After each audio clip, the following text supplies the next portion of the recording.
মৰমৰ ছাত্ৰ-ছাত্ৰীসকল আশা কৰোঁ তোমালোকৰ হৈ যোৱা পৰীক্ষাবোৰ সকলোৰে ভাল হৈছে।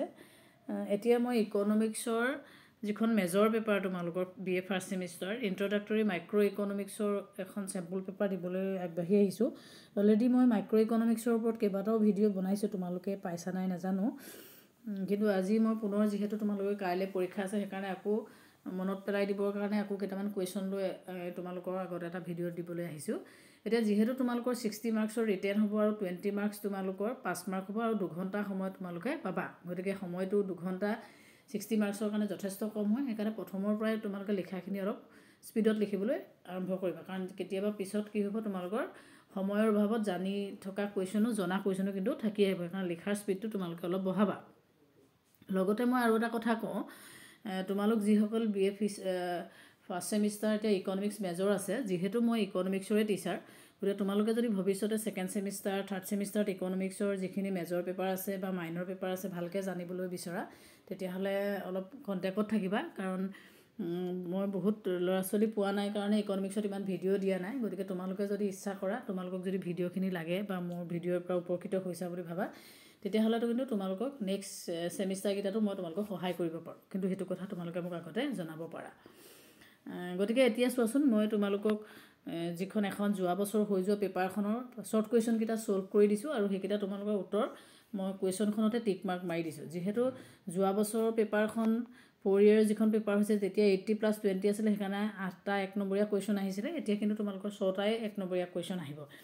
এতিয়া প্ৰথমৰ যিটো কুৱেশ্যন হৈছে হোৱাট ইজ স্কেয়াৰচিটি, দুষ্প্ৰাপ্যতা কাক বোলে। এতিয়া দুষ্প্ৰাপ্যতা কাক বোলে বুলি ক'লে আমি একেষাৰে ক'ব পাৰোঁ যে দুষ্প্ৰাপ্যতা এনেকুৱা এটা বস্তু বা এনেকুৱা এটা বিষয় যিটো আমি সহজে পাব নোৱাৰোঁ।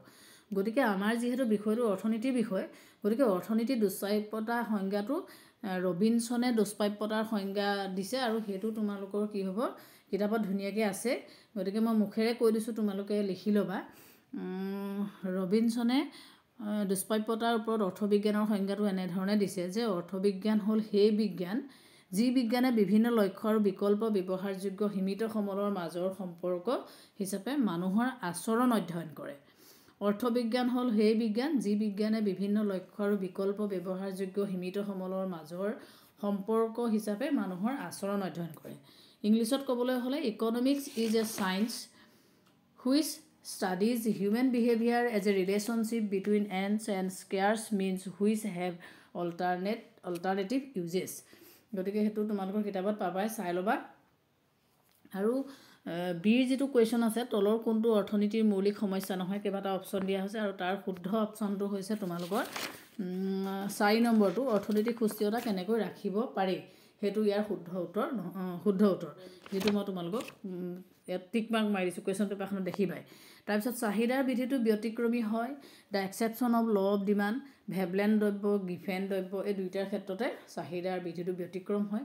তাৰ পাছত যিটো দিছে if as a result of increase in price total outlay on the commodity remain same then the price elasticity of demand is equal to 0। এইটো শুদ্ধ উত্তৰ 0 হ'ব, মই টিক মাৰ্ক মাৰি দিছোঁ, চাই যাবা। নিকৃষ্ট দ্ৰব্যৰ প্ৰতিকল্পন ফল ঋণাত্মক, নিকৃষ্ট দ্ৰব্যৰ প্ৰতিফলন ফল ঋণাত্মক নহয়, এইটো পজিটিভ হয়, গতিকে এইটো অশুদ্ধ হ'ব।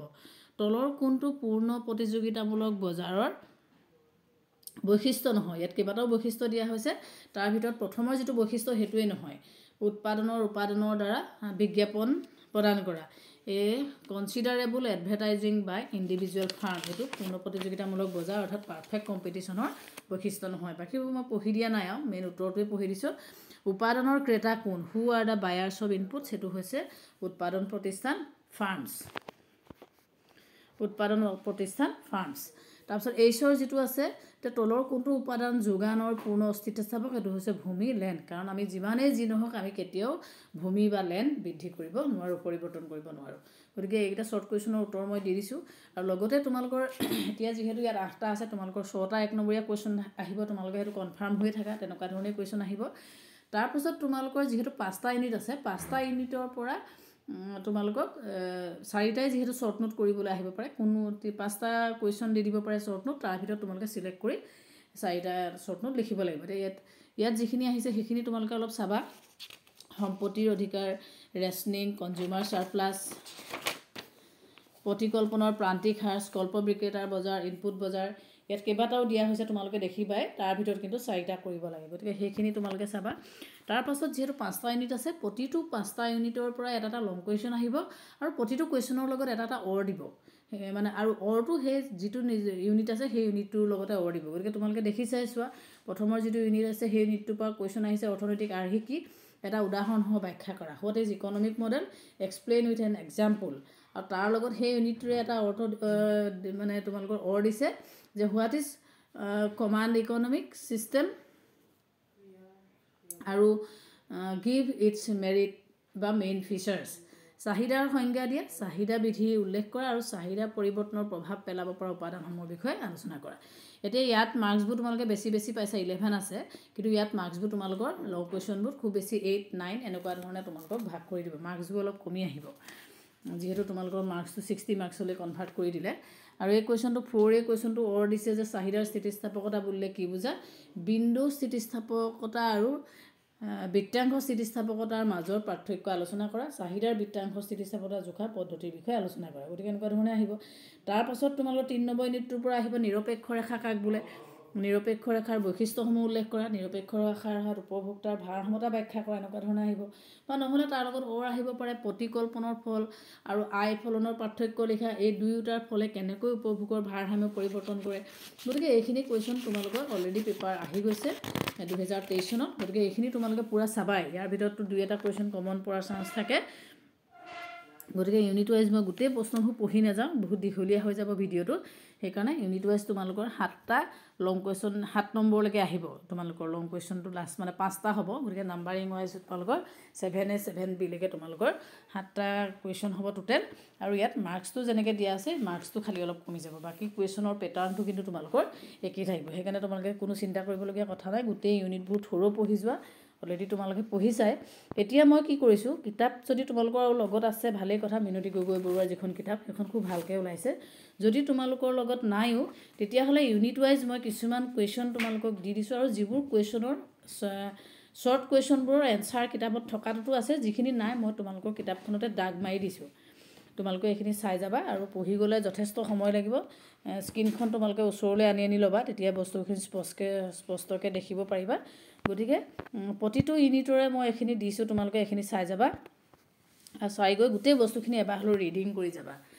কিতাপখন হাতত থকাখিনিয়েতো গোটেই বস্তুখিনি পাইছাই, যাৰ হাতত কিতাপখন নাই সেইসকলে তোমালোকে শ্বৰ্ট কুৱেশ্যনকেইটাৰ উত্তৰ পূৰা পাবা, আৰু কেনেকুৱা ধৰণৰ কুৱেশ্যন সেই ইউনিটকেইটাৰ পৰা আহিব পাৰে সেই কুৱেশ্যনৰো তোমালোকে আইডিয়াটো পাবা। সেইকাৰণে মই তোমালোকক মডেল কুৱেশ্যনখিনি মই তোমালোকৰ মাজত শ্বেয়াৰ কৰি দিছোঁ, যাতে তোমালোকৰ অলপ সুবিধা হয়। এতিয়া তোমালোকে অলৰেডি পঢ়িলাই, কিন্তু এতিয়া এই বস্তুখিনি তোমালোকে আকৌ এবাৰ চকু ফুৰাই যোৱা, তেতিয়া পৰীক্ষাত যি কুৱেশ্যনেই নাহক তোমালোকৰ কৰিবলৈ অলপ সুবিধা হ'ব। গতিকে এইখিনিয়ে তোমালোকৰ মই দিলোঁ, এটা পেজ বেছিকৈ দিয়া হ'ল, তোমালোকে চাই ল'বা। গতিকে গোটেই কুৱেশ্যনখিনি তোমালোকে স্ক্ৰীনখন ওচৰলৈ আনি পিনি কৰিবা, আৰু গোটেই কুৱেশ্যনখিনি এবাৰ হ'লেও তোমালোকে ৰিডিং কৰি যাবা। তেতিয়া ইয়াৰ ভিতৰত কমন নপৰাৰ কোনো কথাই নাই, ইয়াৰ ভিতৰত কমন পৰিবই। আৰু কিবা কনফিউজন থাকিলে মোক জনাবা, মই যিমান পাৰোঁ চেষ্টা কৰিম সহায় কৰিবৰ কাৰণে। ধন্যবাদ।